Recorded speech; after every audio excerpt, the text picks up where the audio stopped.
Well, it looks like we once again have some Helldivers updates to go over, and I'll try and give them to you in a brief and efficient way in this video. I'm also assuming that you're pretty up to date with what's been going on so far. However, if you're not, consider checking out the last 2 videos I made on the channel here regarding this topic. I did start yesterday's video with a brief recap of events, but I'm not going to do that once again in this video because it'll start being too redundant for people. Alright, now moving on to the new news. This tweet by the CEO of Arrowhead, Pilestat, has been making the rounds over on Reddit. A post with over 2,500 upvotes titled, "They knew this was never a knee-jerk reaction from Sony," where the CEO does take responsibility for knowing about the PSN linking requirement and still disabling it at the start, but that him and his team didn't put enough thought into how big of an issue this might be, and ways to resolve this in a better manner for the players. It does seem reasonable to conclude that Arrowhead could have handled the situation better. However, at least Piles is showing honesty with how he's owning up to all that, especially during a time where most of his community managers have turned their backs on the players and or gone into hiding. Piles further saying that they are talking to PlayStation about solutions, especially for non-PSN countries, adding that the players' voices have been heard, but also warning that he doesn't have the final say. As for the game itself, Culture Crave would write that the game is now unavailable to purchase on Steam in tons of countries due to the PSN login requirements. It definitely seems messed up that this was available to purchase to begin with in those countries, just for players to get screwed in the end. However, as Piles mentioned, they're working on that, so we'll see how that ends up concluding.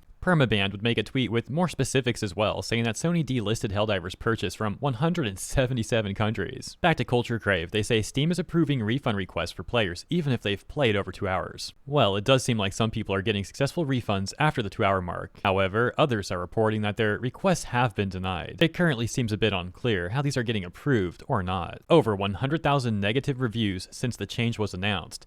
And finally, they say the community managers are encouraging gamers to share thoughts and reviews to pressure Sony. Well, that's not entirely true. As you know, most of the CMs have gone radio silent or have been antagonistic towards players. However, over on Discord, CM Spitz did seem to suggest that leaving negative reviews would help put pressure on Sony. Speaking of the CMs, Grumps would make this tweet about Baskinator, saying the lead community manager for Helldivers 2 is completely incompetent. She knew about PSN for a long time and failed to brief her team with a coordinated message, and instead let them attack gamers and give out confusing and conflicting info. Making matters even worse, Grumps also talks about how an apparent Discord mod for Helldivers has made false claims about him preying on his coworkers. Grumps refuting those claims, as well as other claims the mod had made about Grumps being far right, which again Grumps has also refuted. It's truly astonishing how awful a large part of the Arrowhead social media team has been. Like, what were they thinking hiring such vitriolic and unprofessional people? At least CM Twinbeard and the CEO Piles have displayed integrity and professionalism, but what the heck is going on with so many of their social media team? The tweet by Grumps addressing this moderator is only from 1 hour ago, and so far it doesn't seem like there's any further updates on that.